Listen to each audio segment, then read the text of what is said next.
Hey, this is Jovan, and you're listening to the Littleton Church of Christ podcast. This week we have a guest speaker, Travis Hutchinson. He's preaching on Jesus Teaches Table Manners from Luke chapter 14. It's a message about hospitality. It's a message about how we are to love one another and treat people with honor. So I can't wait for you to listen to the message. Hey, whatever platform you are listening on, make sure to like, share, and subscribe. And then I want to personally invite you to join us this weekend because I'm starting a new series on prayer. All right, you can meet with us at 10 a.m., either in person or online. I can't wait to meet you in person. Here's this week's message.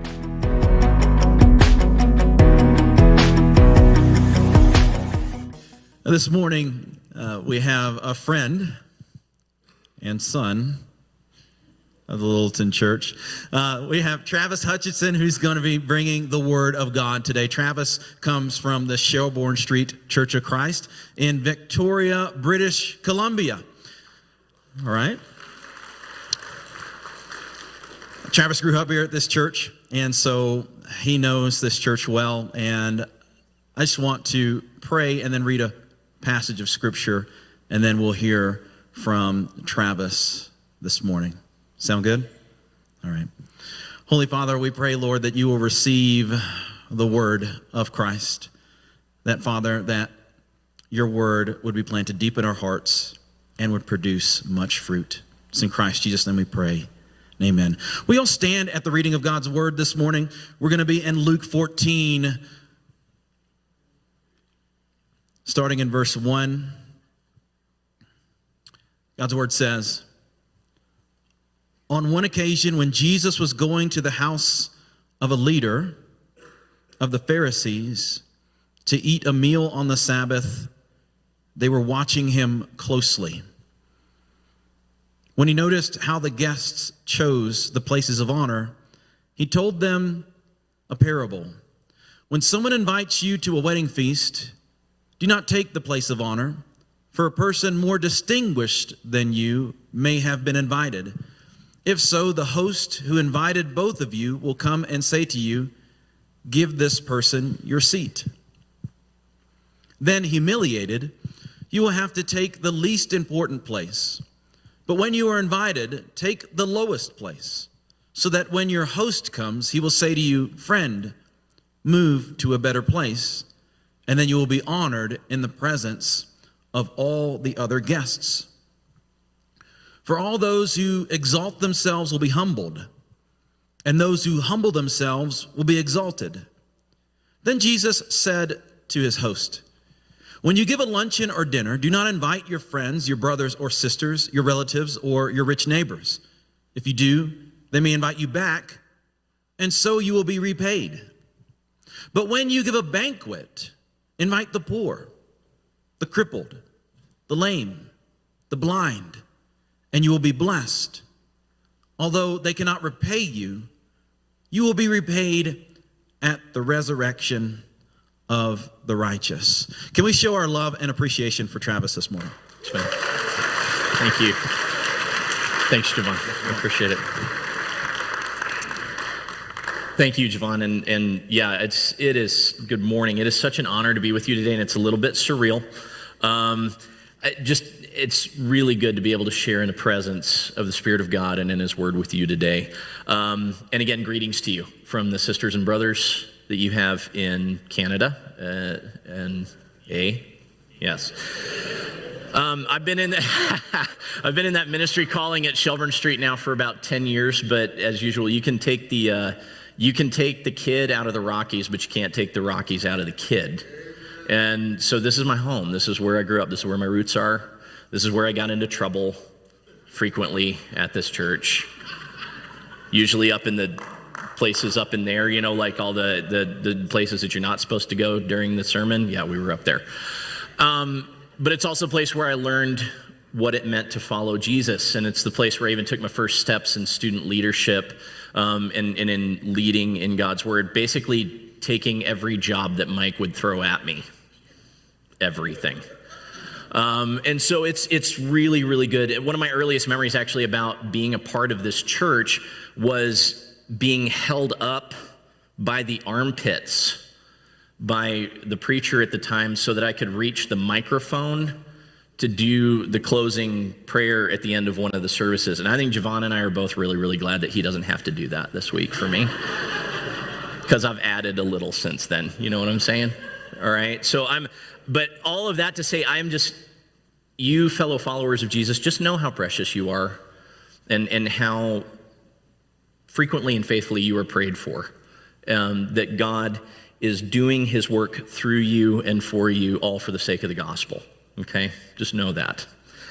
I know for us in BC, as we're trying to kind of make sense of the last 2 years, kind of like everybody is, right?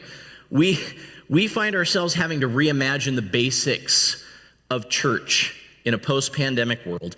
And I hear more and more from my friends around the continent that a lot of us are doing the same thing. We have been given the opportunity and the challenge to examine ourselves and ask those fundamental questions of, why do we exist as a community of disciples anyway? And are the things that we're prioritizing and practicing, do those actually reflect why we exist? It's a great opportunity that we've been given. And with that question captivating us at Shelburne Street, we spent this year, and have been continuing to spend this year, looking at the picture and theming our teachings around the picture that Luke gives us of the early church in Acts 2:42 to 47. And kind of the four things that the church devoted themselves to because of their identity in Jesus. Those four things are, first off, attention to the work and the word of God in the world around them, the shared participation of themselves and their resources with one another for the common good, fellowship, the practice of breaking bread together, and the praise and adoration of the Father and the Son and the Spirit together. And one of the things that's been just such a joyful surprise for me and for our congregation is coming to this realization of how this practice of table fellowship and the breaking of bread together, God is really surprising us about how powerful of a tool that is for us, especially as we're kind of having to learn how to break the rust off because we've been holed up by ourselves for so long, okay? We did it in BC for a lot longer than you did. We went into lockdown March of 2020, and I don't think we really actually fully relaxed until mid-July 2021. That's when we started having services again. That was a lot of preaching to a TV screen. It was weird. That's okay. But if we're breaking this rust off and learning how to do this meaningfully, intentionally again, it can be very, very powerful. And so today what I want to do with us is just paint a quick picture of the way this idea of hospitality and fellowship becomes so powerful and such a tool for the coming kingdom of Jesus when we allow him to give us fresh perspective. And that's really kind of what this chapter of Luke is about, Luke 14. Luke even kind of lays this out. Some scholars say he lays it out like it's a meal, like a multi-course meal. He has kind of four different courses. And the meat of it is the reading that we just had this morning, where Jesus gives these two parables, one to the guests that he sees and one to the host of the feast that he's at.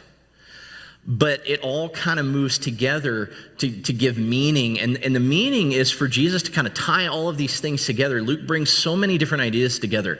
This idea of table fellowship, the idea that when you sit down with somebody to eat, you are not just sharing the limited resources of food or drink or space. You're also sharing the resources of value and honor and recognition. You are elevating them up to the same level as you.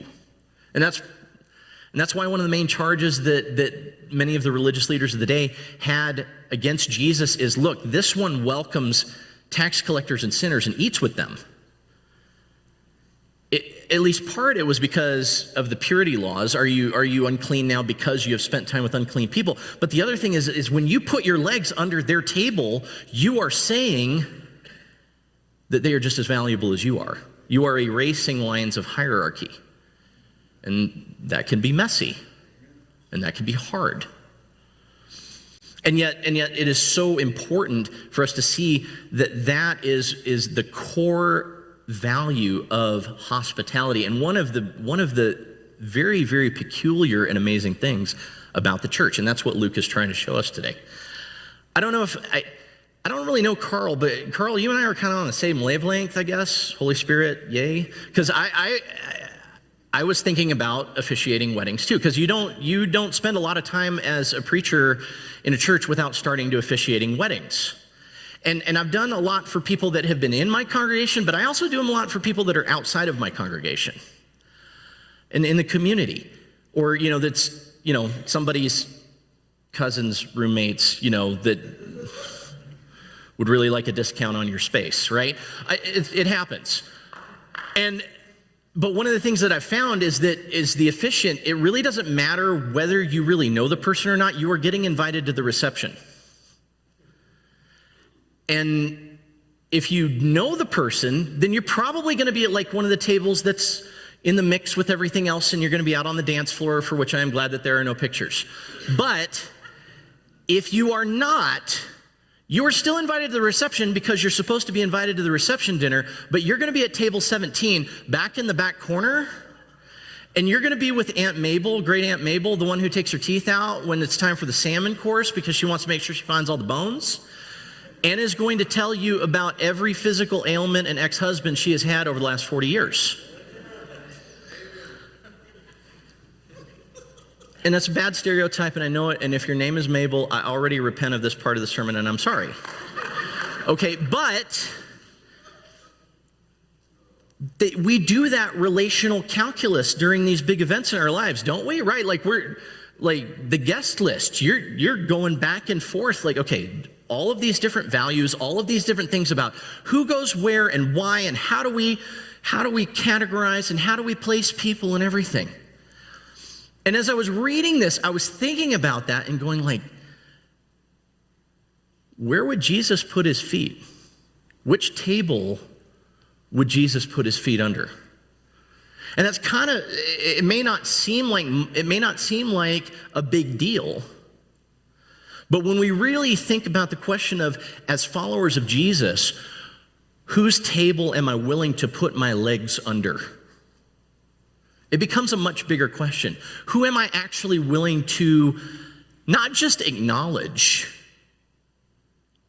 but enter into life with? Not just say, yes, you're valuable, but enter into relationship with.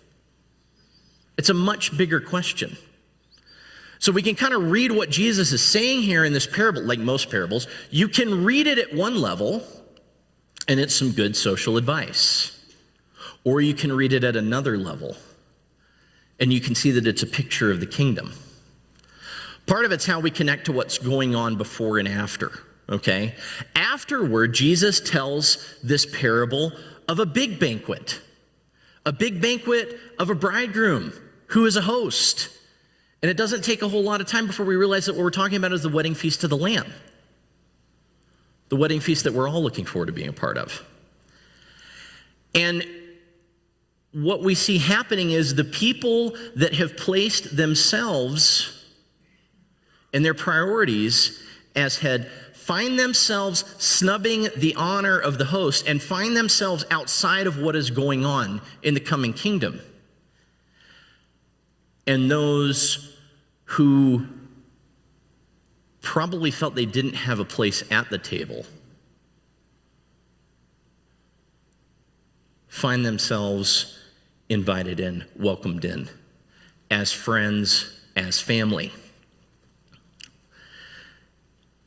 And I think reclaiming the power of friendship, reclaiming the power of what it means to be family again, reclaiming the power of this thing called fellowship is what Jesus is driving at, even in his own time, where things are becoming much more stratified and layers on layers of obligation is kind of what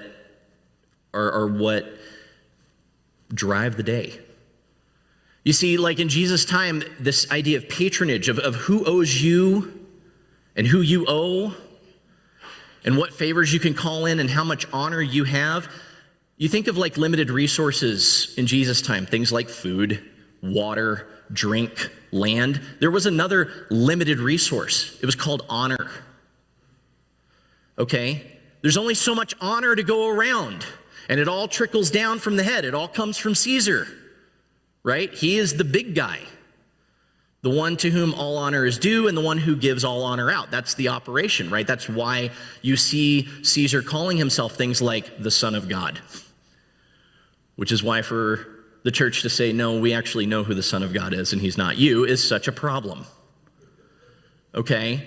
But if the honor all flows down and there's only so much of it to go around, then it's like food or water or land and anything. And if somebody else is gaining honor, then that means that there's some that you don't get. If there's more for them, it's less for you. And so life becomes about protecting what you have in your honor and making sure that you don't owe too much to too many, and gaining the favors that you can and gaining the honor that you can. And how do you move yourself up that ladder? And that's what's actually going on here that Jesus is watching. It's not just that people are trying to, get closer to the head table so that they can see what's going on. It's a status symbol. How much honor do you have? We're jockeying for position. And we look at that and we go, gosh, that's so silly. I can't believe they did that. We are so much more sophisticated than that today. Oh my goodness, we're so much smarter. I am so thankful we're not like that. I'm sure this is not your problem, so I will just talk about what I see in Victoria, okay? I'll just talk about what I see with me, all right? You know what I see are the three things that drive people in my town more than anything else. Really doesn't matter whether they go to church or not. You want to know the things that drive people's identity?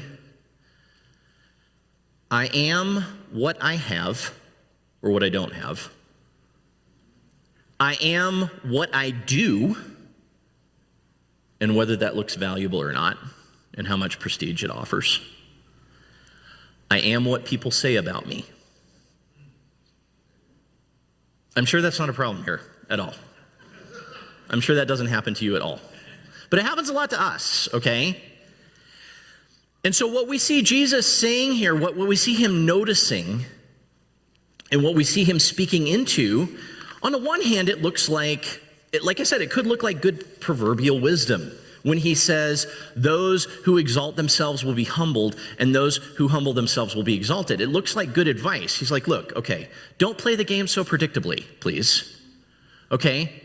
Stop pushing yourself out there so hard that everybody's taking you down a notch to get ahead. Go ahead and play the long game and wait for somebody to elevate you. And again, like most parables, there are people that hear that at this banquet and they go, yeah, that's probably a great idea. And they go ahead and they take it. But then there's people who connect it to what just happened before Jesus says this. Let me read this for you out of chapter 14, verses 1 through 6. Now it happened that when Jesus went to the house of one of the leaders of the Pharisees on the Sabbath to break bread, they were watching him closely. And there in front of him was a man suffering from dropsy. And Jesus spoke to the lawyers and Pharisees, asking, so is it lawful to heal on the Sabbath or not? And he lets the question hang in the air. And they kept silent. It's probably wise. And he took hold of the man and healed him and sent him on his way. And then he asked him another question.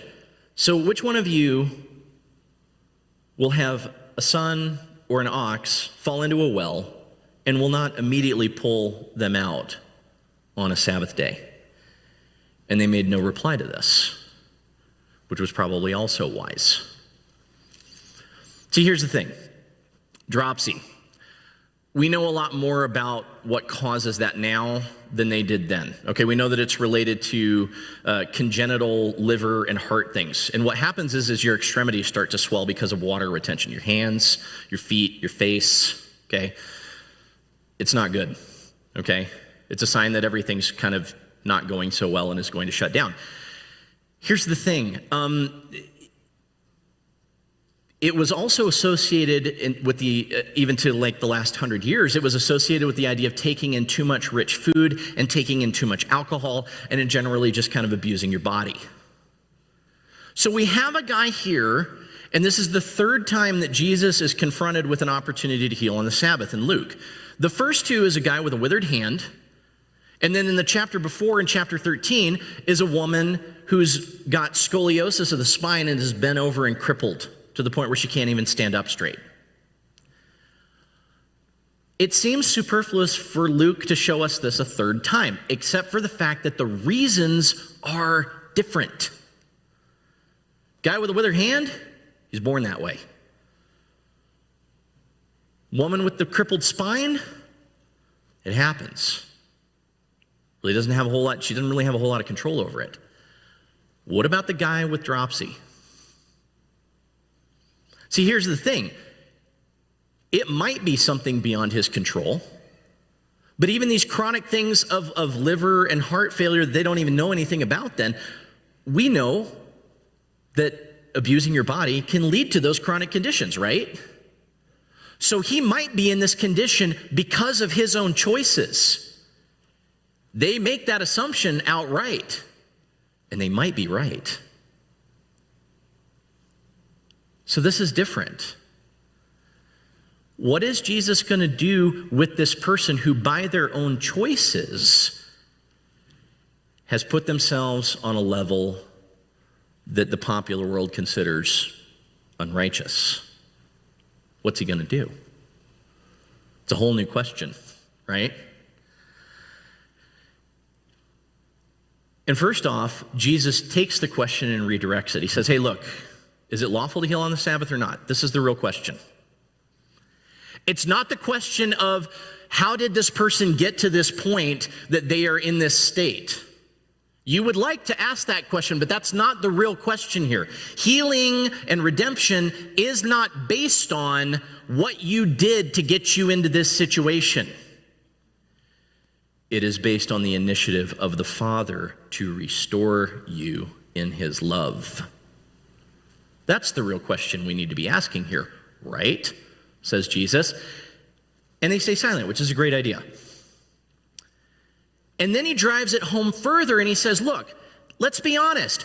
Which one of you, if you had a child, come on, heck, which one of you has a farm animal and they go stumbling into a pit and you don't immediately hike your robes up and go run and grab a rope and pull them out of there? You do not stand on the edge of the pit and go, what were you thinking, man? Especially not to the ox, because what's the ox gonna do? I don't know. Are you waiting for me to be Balaam's donkey? I can't do anything here. I'm just looking at you, right? You don't do that. You go help. You go do what needs to be done because it's based on your initiative out of care for what is yours. Your child, your animal, what is dear to you. And that's the real question that Jesus is bringing to light here is, hey, do we have two sets of values that we live by? We got one set of rules for the people and the things and the situations that we deem to be like us. And then we have a whole other set of rules for the people and the things and the situations that we deem to be not like us.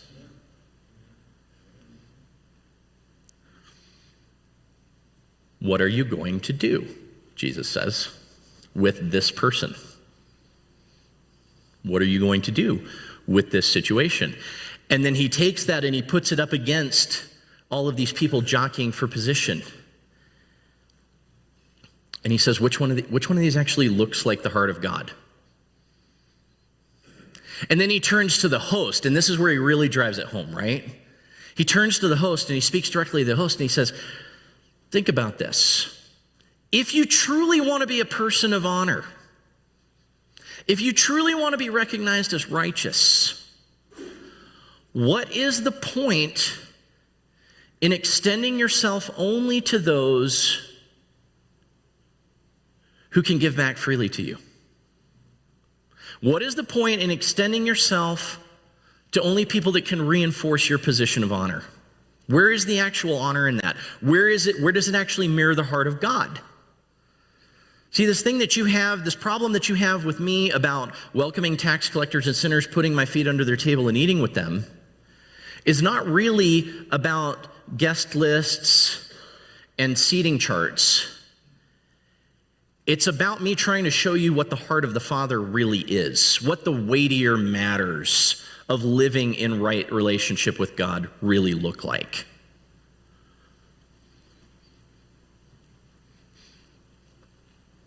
And so he says, offer fellowship, offer friendship, offer value to those who cannot just return the favor. Because then you will be repaid at the resurrection of the righteous. And again, it still kind of sounds transactional to us. And that's why he talks about the wedding banquet. Because then we realize that everybody's feet that are under the table of the king are the poor and the blind and the needy. And when I try to make much of myself, is when I find myself outside of the kingdom of heaven. And it's when I am willing to confess my desperate need for the love of God that I find myself surprised by the fact that he welcomes me in and he calls me friend. I will also find myself surprised by all of the other people that he welcomes in and calls friend, especially the people that I think don't belong there. But I can choose to be captivated by the great joy that he has called me friend and allow that to flow out of me and call you friend, even if you're not like me. Even if where you've been, I don't always understand. Even if where you've been, it doesn't look right to my morals or my society or my opinions or my whatever. I can still call you a child of God, and I can still make space at the table for you. And this, and in church, this is why. And again, I won't talk about you. I'll talk about us up in Victoria, and what I know. I know this is why the church, the early church, devoted themselves to fellowship and the breaking of bread with others so passionately, and who they did it with. It was because they themselves had experienced that same welcome from Jesus that they didn't deserve. And that is why fellowship is such a powerful tool for change in the belt of the church. No one else has a reason to love people the way that we do. Nobody.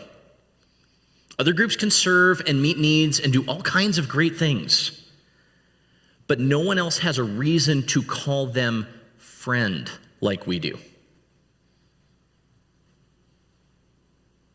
That's the heart of what Jesus is saying to the host of the banquet, and that's the heart of what he's saying to you and I today. Okay? And I look at what happens in Victoria right now. I look at what happens in my town right now. And right now, there was a group of people that did a study on like the rise of secularism and like honestly like worship of nature and just kind of like open spirituality in the Pacific Northwest and specifically British Columbia. And they published the book this April. It's called Religion at the Edge. It's a really thick textbook, and I don't recommend that you read it. Unless you're just like that and you love that stuff like me, okay? If you want something to fall asleep with, do that. But I'll just sum it up for you, okay? The more secular that we've become in kind of like Oregon, Washington, and British Columbia more specifically, right now 49% of the people in the 2019 census where I live checked none or not applicable for their religious affiliation. Doesn't matter. Not a question they're asking right now. Not a background that they have. And here's the thing. As we've become more secular, you know what we've done? We have made gobs of political and social progress in recognizing the value and individuality and rights of everyone, no matter what your age is, no matter what your gender is, no matter what your sexuality is, no matter what your economic status is. You all have value. No matter what your addictions are, no matter what your problems are, you all have value. That's good. Okay, I'm not asking you to question about what you think about those kind of policies. That's not the point, okay? That's great. But you know what else has happened? My hometown has become increasingly homogenous. We only hang with our own people. We only hang with the people that are like us. And as more of those policies have been made, we get more homogenous. Do you get what we're saying there? Let's talk plain speak. I value you as a person, in theory, over there. But I'm not going to live with you. I mean, I value you. But I'm not going to spend time with you. I value you. But I'm not going to get down in your mess with you. I value you. But I'm not going to call you friend.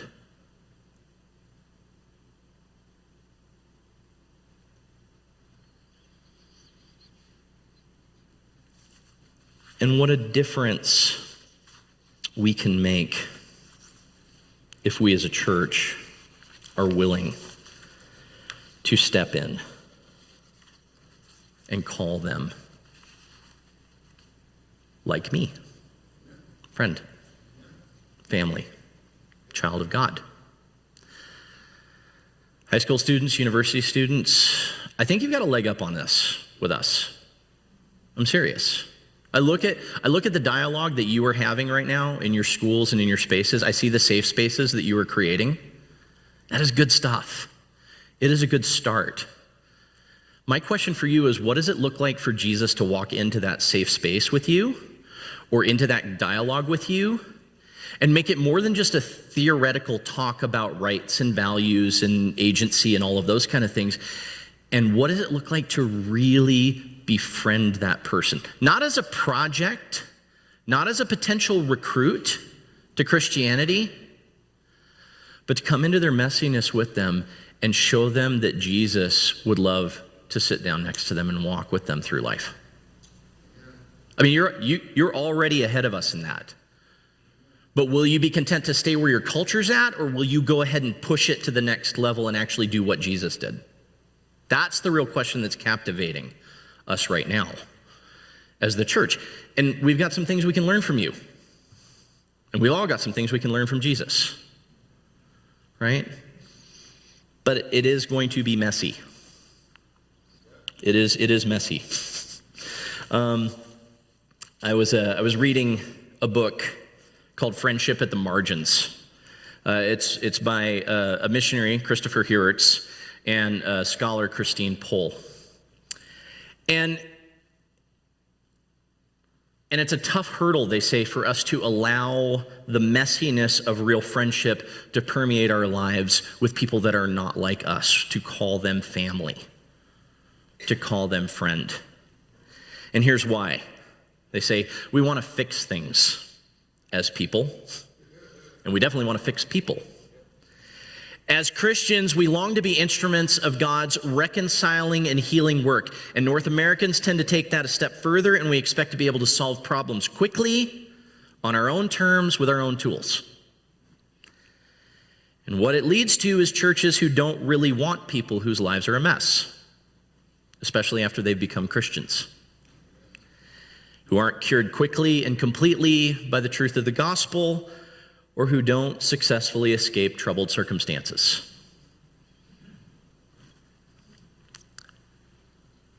And yet the gospel is that Jesus embraces our mess. And he refuses to leave us when we don't measure up again and again and again. And when I say we, I mean me. He refuses to leave me when, as someone who tries to represent the gospel, I do a really, really terrible job.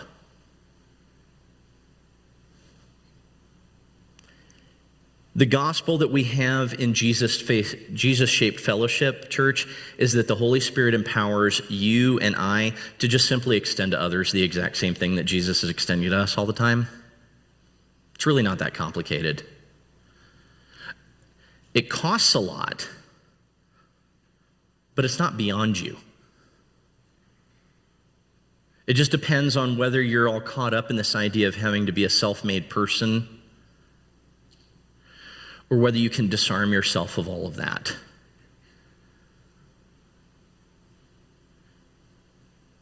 And just come as a person who desperately needs God and has been given that love and care of God, and then be able to just hand it over to somebody else too.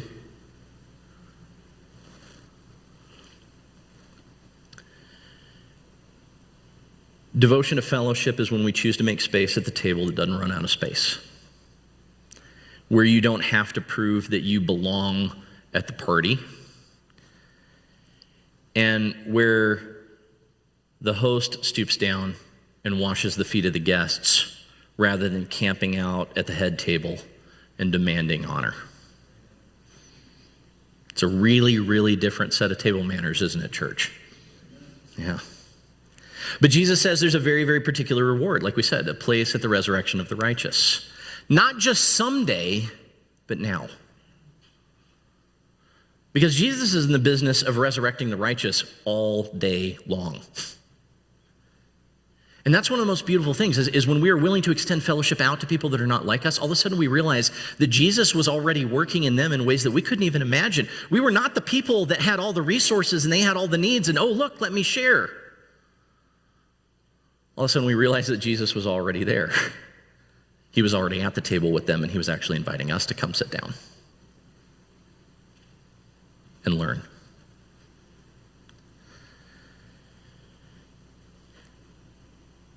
We prayed earlier, your kingdom come, your will be done.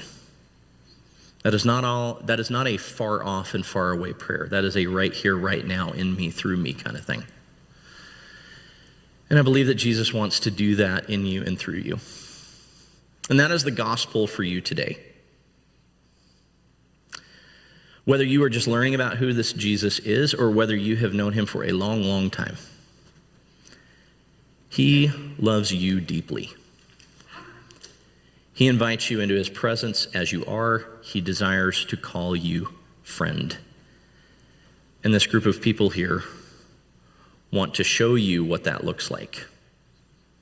And so I pray that you will respond to his offer.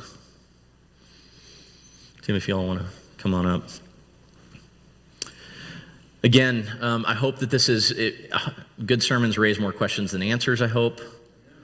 So if you've got questions, comments, thoughts, again, text those and comment on those in the chat online if you're online today. You can also text your prayer requests. The number's up here, I think, 720-358-8858 for elders to pray over you and your request. You can include your name, and please indicate private if you want it to just stay within the leadership. But again, I pray you'll hear the gospel of Christ today. The gospel of the one who sits down at the table with you and calls you friend. Lord bless you and keep you. Love you very much. Thank you.